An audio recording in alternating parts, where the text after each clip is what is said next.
How's everyone doing today? Welcome back to On The Ball. Welcome back to another review show on the Premier League, where we're going to go through the midweek fixtures and we're reacting to our predictions as well. As you can see on the top of the screen, it's 193 to Sim, 190 to me. The way the scoring works is 5 points for a completely correct scoreline, 1 point for a correct result, and the star man. Once you pick that man, you cannot pick them again for the rest of the season. 5 points for a goal, 2 points for an assist, and let's get into the weekend's action, starting off with Wolves against Burnley, which finished 1-0 to Wolves on the day. Sim went for 2-2. I went for 3-1. Interesting game of football, this one. I was kind of half watching this, half watching Arsenal, like kind of watching this in between the Arsenal game. But I thought Wolves probably should have got maybe a few more goals than that. Burnley as well. They gave as good as they got, to be honest, in this game. And I thought it was an interesting game of football, but kind of boring as well at the same time. Yeah, I thought it was a bit drab, actually. I think obviously Wolves got the goal, capitalising on a mistake from Sander Berge. I think it was Cunha getting in and laying it off to Hwang, who obviously scored. Burnley, unfortunately, kind of reverted to how they've been most of the season. Obviously, they scored 5 goals against Sheffield United last week.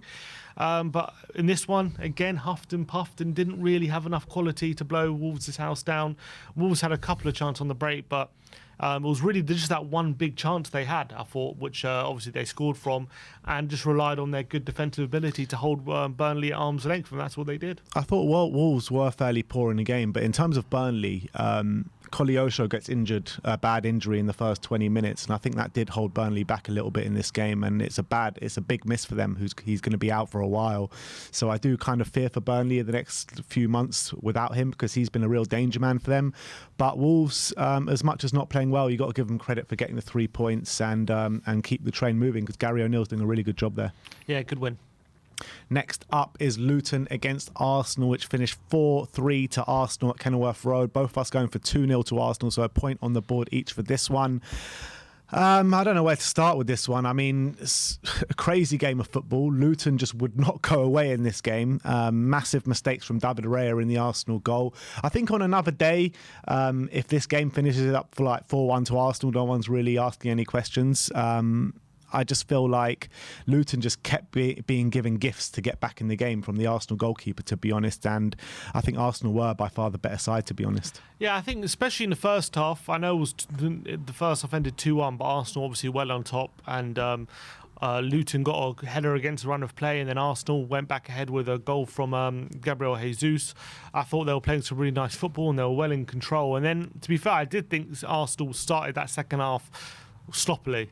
Wasn't just the goals. I thought actually Luton had a really good start to that second half and were causing Arsenal lots of trouble. But the goals obviously did come from 2 massive errors. One from a corner, Raya coming to claim a cross and getting nowhere near it and makes it 2-2. And then a really good breakaway from Luton and Josh Townsend putting in Ross Barkley, who I thought actually had a really good game throughout. Ross Barkley, to be fair. Horrible error from Raya, just lets it go under his body. And all of a sudden, Luton are 3-2 up. But Arsenal got the equaliser very quickly after going 3-2 behind. Kai Havertz make it 3-3. And then I thought for the last bit of the game, Arsenal kind of huffed and puffed, and it looked as though they were going to be frustrated. They didn't have too many clear-cut opportunities that they missed. There was a couple. Trossard missed one at the near post, but I thought Luton actually defended quite well for a lot of that game, for a lot of that end period, and looked like Arsenal were going to be frustrated, but as they've done so many times over the past 18 months or so, they just got that late winner. And literally the last kick as well, I think it was in the 7th minute of 6 added on. And I think, obviously, Odegaard plays the ball in, Rice heads it in. And I think very quickly after the restart, he blows the final whistle. So it was one of the last actions of the game. And that's what good teams do. They just keep going to the last minute. And that's what Arsenal did. And they had that belief. And they got that moment of quality. And they got the goal. It's a bit. They will be a bit worried with the goals and a few of the chances they did concede, but they'll probably just dust themselves down. Midweek game away at Luton is never easy, and they'll just take the 3 points and move on. Yeah, and you got to give credit to Luton, to be honest, because everyone was saying that how they're just going to be sleepwalking to relegation and all that. You look at Tottenham, who have come to Luton, just about got over the line with a 1-0 win with 10 men. Took a point off Liverpool with 1-1, and was seconds away from taking a point off Arsenal in this one as well. But look, I do think like Luton did get pretty lucky to keep scoring the goals and keep keeping in the game as they did. And I did feel like Arsenal, it was just a matter of time until they were to take that winner. Even in going into the last few minutes of the game, I was sitting there being like, Arsenal for sure going to get this winner. And then even when it got to 96th minute, I was like, is it going to happen? Is it not going to happen? But ultimately it did. And the writing seems to be always on the wall for Arsenal when they're going into games drawing in the last couple of minutes, especially against opposition like that. They always seem to find their way, unfortunately, and they did again, to be honest. But let's move on to Brighton against Brentford. Brighton back to winning ways, 2-1 at the Amex. Sim went for 2-2. I went for 2-1 to Brentford. And look, I thought Brighton were okay in this game, much better than they have been in previous weeks. I thought it was a fairly dominant display.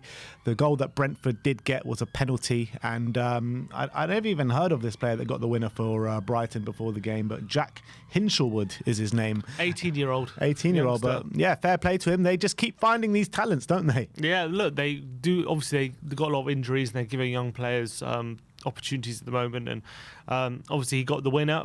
Brentford did take the lead of Brian Mbeumo with the penalty, but I think a lot of it changed when Mbeumo goes off injured and they lose a massive player there on the breakaway, a player who's a massive threat on the counter, and without him, and as well still no Ivan Toney, all of a sudden they got Morpie, they got Whistler, who are decent, but they're not as much of a threat without Mbeumo as they are with him. And all of a sudden I felt like Brighton could kind of pen Brentford in without the risk of conceding again on the other end without Mbeumo there.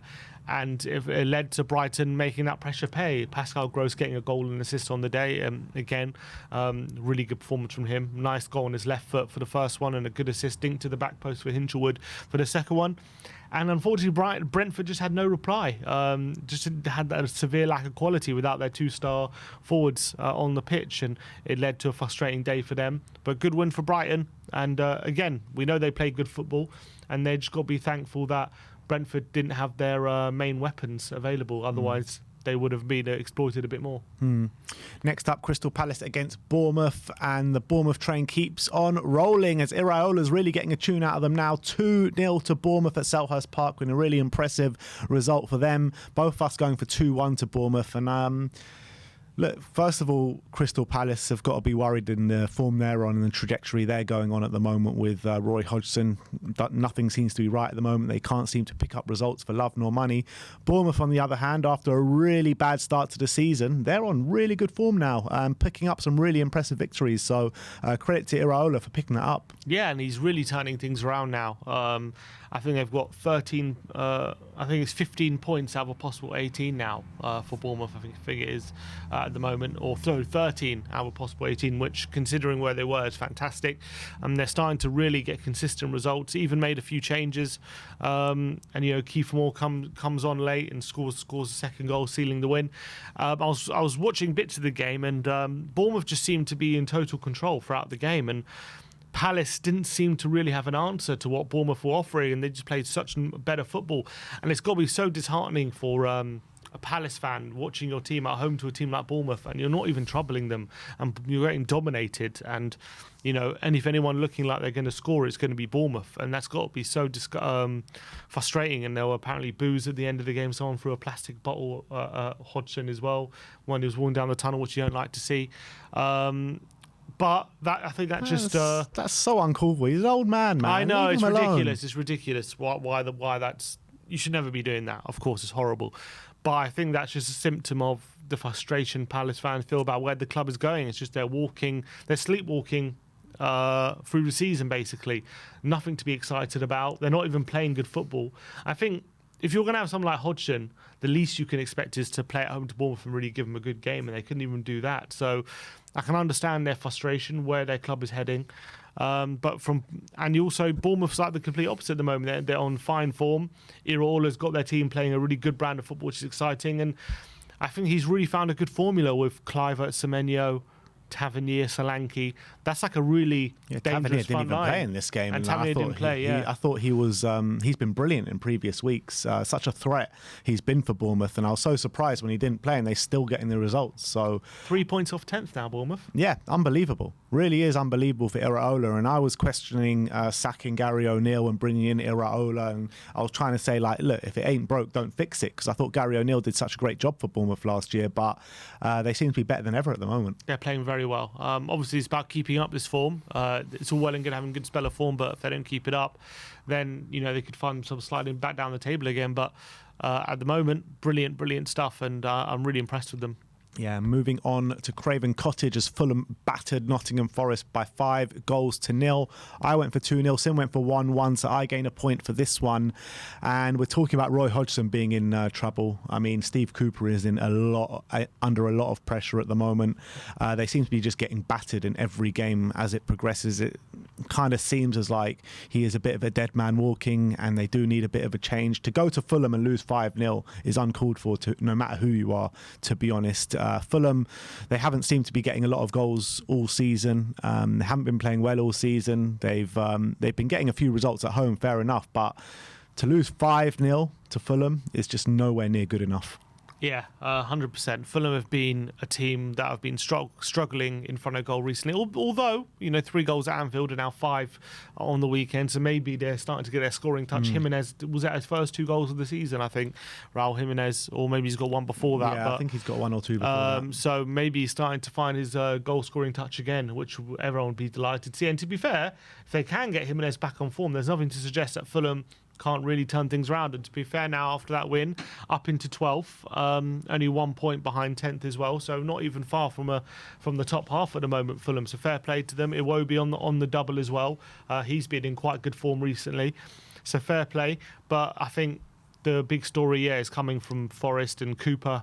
You saw him at the away end. He put his hand up apologising to the away fans after what was a really horrible defeat. You can't be losing 5-0 to Fulham. It doesn't matter what form you're in. Fulham are not, especially the kind of Fulham we've seen this season, they're not a team you should be losing 5-0 to. And the fact that they've gone and had that kind of result is very worrying. There are reports that if he does lose against Wolves this weekend, that could be his last game in charge. Apparently he's going to be in charge, though, for the weekend. So we could be seeing Forest and Steve Cooper being parting ways very soon. But it could be very interesting, the domino effect, because if Cooper leaves, apparently he's been a long-term target for Crystal Palace, so that could see movement there if Cooper does end up getting sacked. Do you think that's a good move for Palace? I would say it's better than sticking with Hodgson. I would say, yeah, it gives them a bit more excitement, a bit more something. Is it the right choice long-term? I'm not 100% convinced on that, but I would say I would rather do that than stick with Hodgson for the rest of the season, because it's going to be going to be apathetic for the Palace fans for the rest of the season. Now, at least if we get Cooper in, there's a bit of belief there's something long term to fight for. New manager bounce. So I'll probably do it. But in terms of Marinakis and Nottingham Forest, like, Steve Cooper's been there before, hasn't he? Because this time last year, I remember he was under a bit of pressure as the Nottingham Forest and seemed to turn it around and had a really strong end to the season. So if you're a Marinakis and Nottingham Forest fan, do you feel like maybe just keep giving him some more chances, or do you think he's come to an end now? Yeah, I don't know. I wonder how Forest fans feel, because I also feel a bit bad for him because he only got injured and he was a big source of goals, and without him, they're really struggling in front of goal at the moment. Did spend a lot of money though last summer. They've spent so much money in the last 2 years, but then they had to, because they didn't have enough players, didn't they? They had a lot of loans and stuff like that. But a lot of their signings haven't worked out at the moment.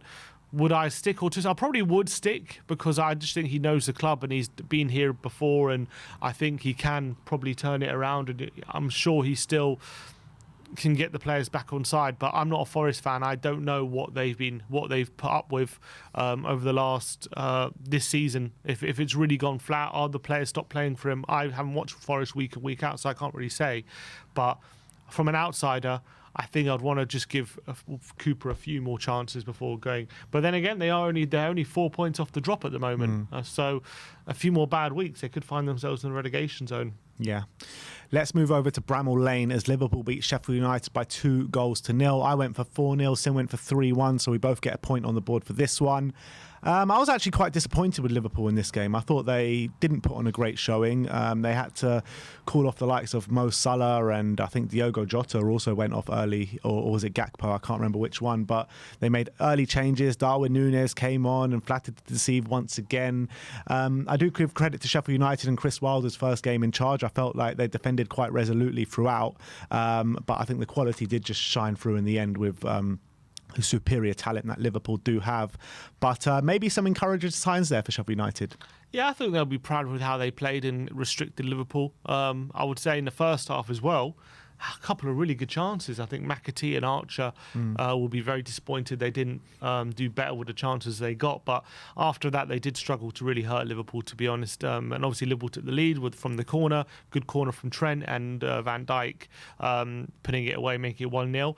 And then it was just a case of Sheffield United trying to hang in the game and trying to kind of stay in it till late on and then having a go. But they didn't really get the opportunity to have a second wind at Liverpool, to be honest, and Liverpool just maintained control for the game. To be fair, Foderingham, I thought had a really good game, made some really good saves from Salah and from Núñez as well, when Núñez came off the bench. And then obviously last minute of the game, Núñez gets a good tackle, good assist for Szoboszlai, and a really good finish, and they sealed the win. I did think Liverpool ultimately deserved the victory and had control, but I would say, yeah, compared to how Sheffield United have been for a lot of the season, maybe some encouraging signs, but we have seen some solid defensive displays from them previously while also losing. So I wouldn't say it's been massively different, but I think Wilder will take some encouragement from it. Yeah, I agree. But let's move on to a really good game at Villa Park on the same night. It finished 1-0 to Aston Villa against Manchester City. Sim went for 2-1 to City. I went for 2-2, and I thought Villa were brilliant, absolutely brilliant in this game. I haven't seen a team dominate Manchester City like that for years, to be honest. For 90 minutes, I thought Villa were the absolute better side. They had Man City penned in for the most part. Man City were just absolutely nullified by the sheer work rate of that Villa side, and I think 1-0 completely flattered Man City in this game. Yeah, from start to finish, it was quite incredible. Physically dominated City. City just couldn't put two passes together, and I know on the stats will read like City dominated possession, I think, but Villa just looked so in control of that game. Only 54%. Yeah, so that's also less possession than they usually have. But Villa, if you watch the game, it seemed like Villa always had the ball. It seemed like they were the ones completely in control. They were the ones actually getting at City consistently, and they just hounded City from start to finish. Leon Bailey, I don't know what he's been smoking recently, but he's been absolutely brilliant. He was unbelievable. He's been smoking the good stuff. That's what he's been smoking. He was unbelievable. He was like every time he got the ball, he was taking people on, trickery, getting shots on goal. That was like the Leon Bailey we can see at his best, and he was absolutely fantastic. But Diaby in the pecking order now. He 100%. If he keeps playing like that, he scored on the weekend as well against Bournemouth.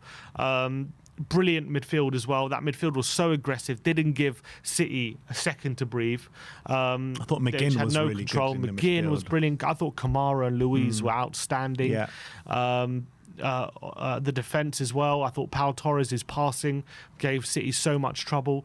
But it was just like, I know City had a couple of chances early on. I think Haaland had a forced double save out of Martinez. But apart from that, they didn't have a single shot, not even shot on target, not a shot after the 11th minute, which was quite incredible.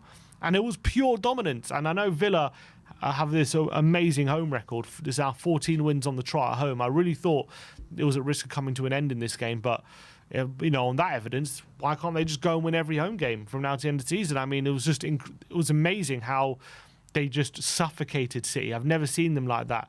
But on the other side, you can argue another game Rodri's missing and another game that they drop points. And it just shows how crucial Rodri is to City. He's missed 4 games this season, and in those 4 games, they lost every single one.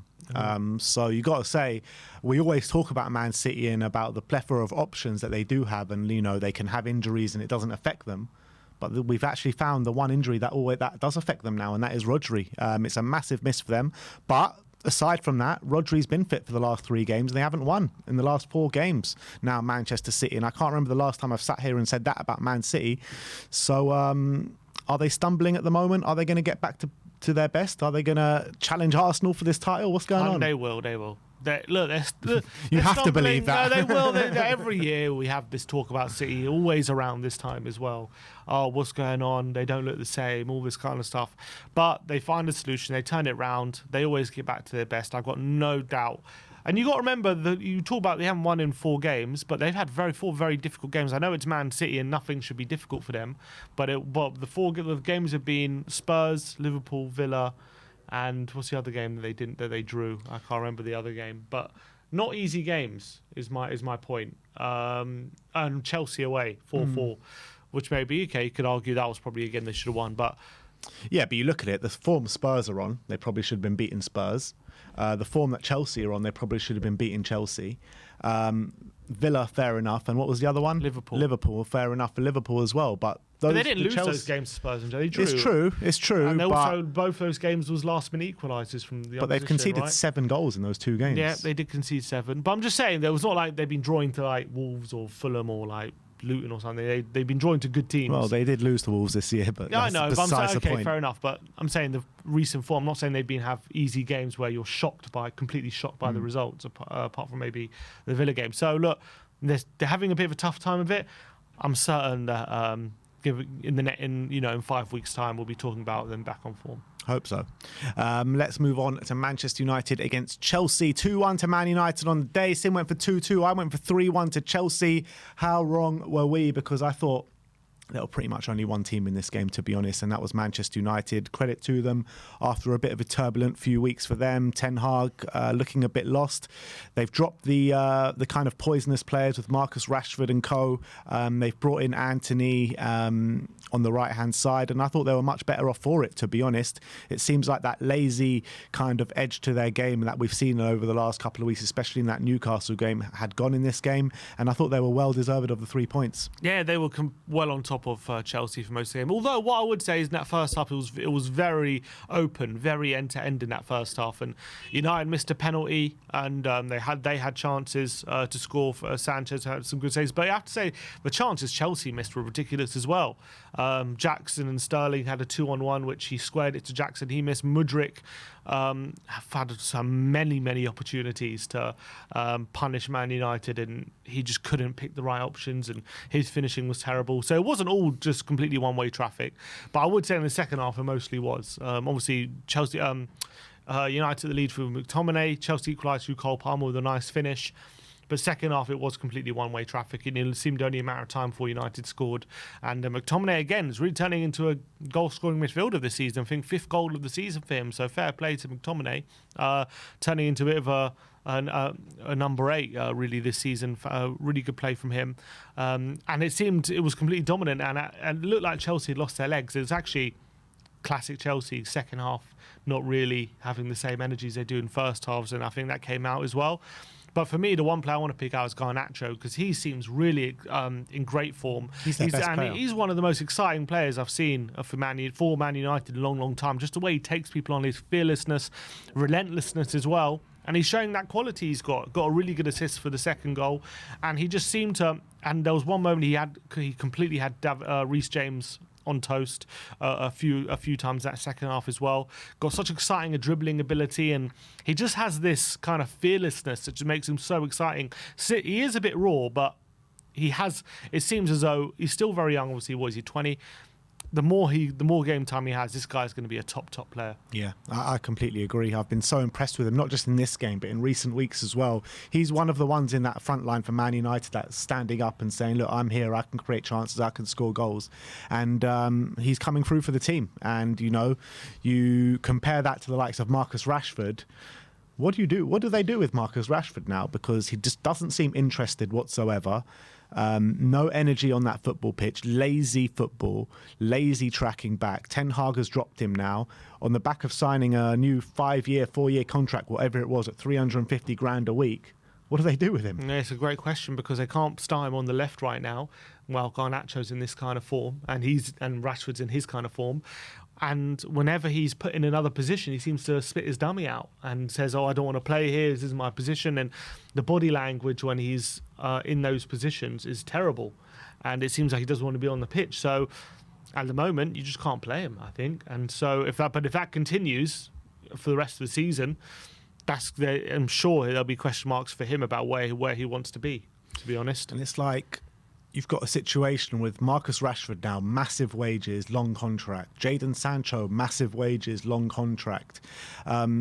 They've really got themselves into some sort of situation with all these players, Manchester United, and I can't think what they can possibly do, because they're not going to be able to sell them because they're going to want big money and stuff. Are they going to just be resort to loans and options to buy and stuff like that? Like, what do they do? Or is it just going to be a case of these players are going to outlast Ten Hag, and then when the new manager comes in, they're going to start performing well again? That's probably what they're hoping for, probably. Yeah, it's ridiculous, to be honest. Like, how many managers has Marcus Rashford got sacked now? Like, been not obviously just him, but he's been part of the team and part of the downing tools that have kind of got managers sacked consistently. Yeah, it's becoming a problem. I think it's been a problem for a long time, to be fair.